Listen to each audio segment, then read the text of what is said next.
Hi, welcome to another episode of Unpackaging and Product Review. Today we're going to be reviewing the Aigoss stereo.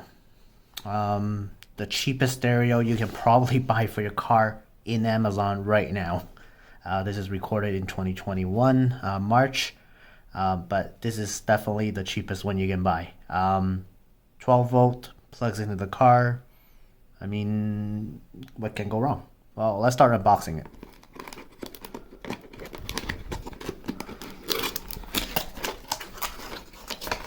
So, we start with two connectors. Now, I read a little bit about the menu.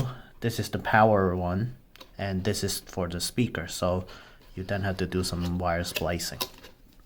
So, that's that.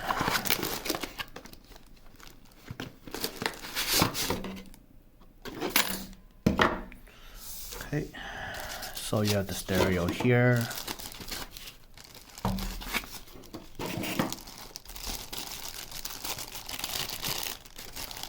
I mean, it's a nice small stereo, nothing major. The reason why it's so short is because it looks like it has a CD player. I think there is a version with a CD player, but this unit does not have a CD player. So remember, if you want CD, this is not the one you can get. So what this is basically an MP3 player. Starting from the left, you got the power button. You got the mute button. You can actually answer phone calls and stuff like that. There's your speaker right there, mic right there. So it does pick up noise, voice, and you can control your phone from there if you're connected Bluetooth to this unit.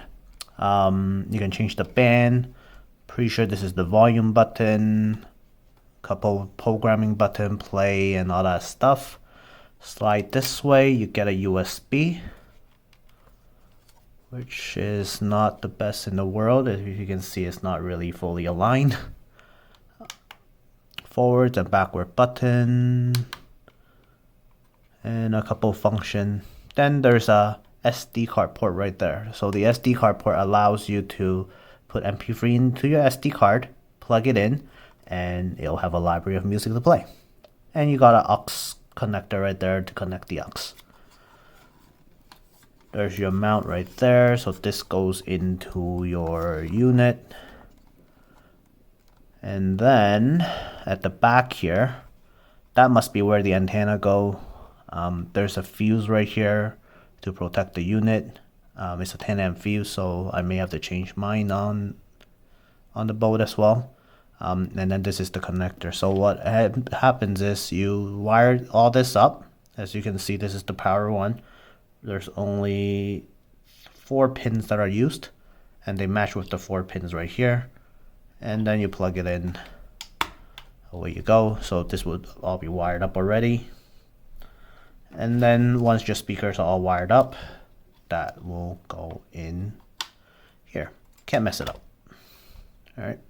Now the only thing is you got to trace out the wire. So what it does have is it does have some sort of instruction here. Now, got to pop the connector off before we get started. Oh, there's a remote, by the way. So once we're done, we can play around with the remote. There's 2 keys. So how it works is if I put it in here, I believe. Anyway, this one's currently open, so I can just do this. Pop this forward. Open up the other side. Pop this forward.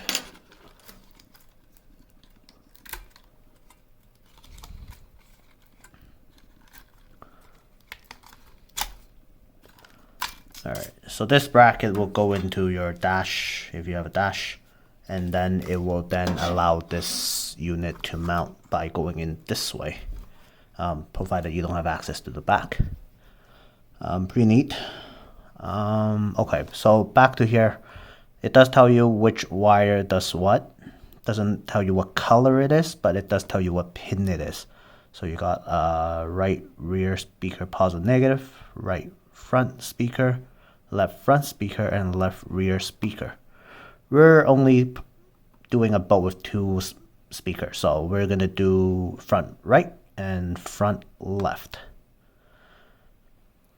You got a 12 volt to the battery on number 4. You got a antenna power, I believe, which we're not going to be using, I don't think. Accessories and ground, or your neutral. So that's the speaker. We're going to hook it up and show you how it works. Okay, so we have the stereo here. Here's the bracket mount that we just removed. And this is the actual mounting for where the stereo goes in my boat. So how this works is I press this button here, it slides up, and you get to the stereo, and then when your boat's on the way, you don't want the water to get in the radio, it closes.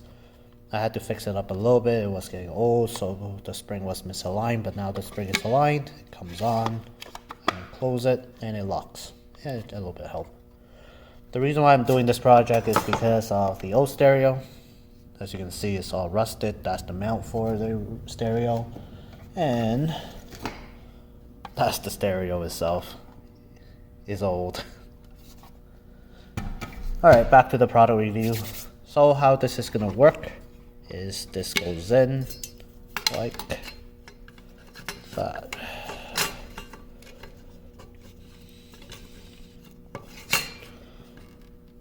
So once you do that, if you look on the side, you got those tabs. I think that's what it is to lock it. If not, it doesn't matter. That's what I'm using it for now.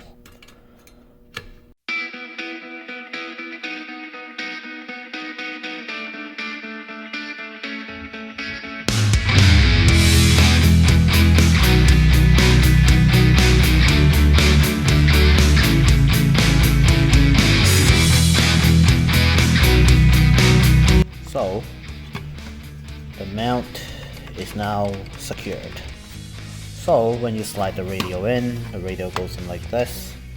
The 2 tabs on here and here's gonna lock onto the radio side right here. So that way the radio stays in place.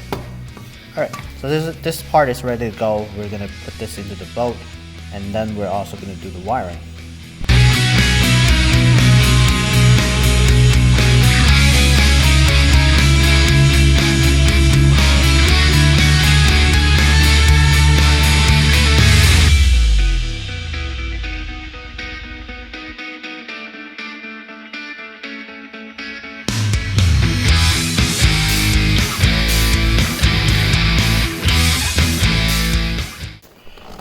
Alright, so here's all the wires done up. The ones that are not connected are for the rear speaker. There's also no power to the antenna on this boat, so that's not connected either. Here's the radio. Upside down. Okay. So this technically should slide in. Hopefully everything works. I'm going to fire it up.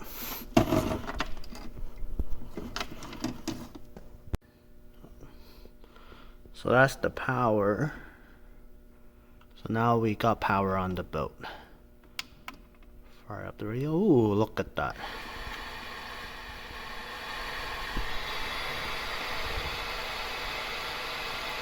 Okay, let's find an FM channel.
here's the finished installation. The cover is on. Pop this. It shows the radio. There's your power button right there. It turns on.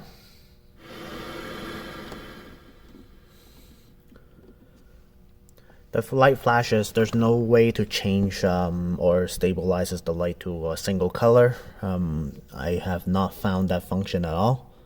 Also, one thing to note is right now I'm on FM, but you have FM2, FM3, and FM1, meaning that this radio does not have AM. So you're not going to be receiving any AM radio signal. With regards to the remote, here's the remote. The IR is right here.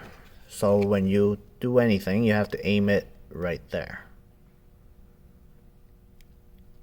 So you have to aim it there. You can't aim it over here. It doesn't work. Alright. It does have Bluetooth. So that's Bluetooth on. Auxiliary. And then that's the power. Forwards but backwards, USB. Everything works. So yeah, that's the installation. Thanks for watching. I'll see you next time.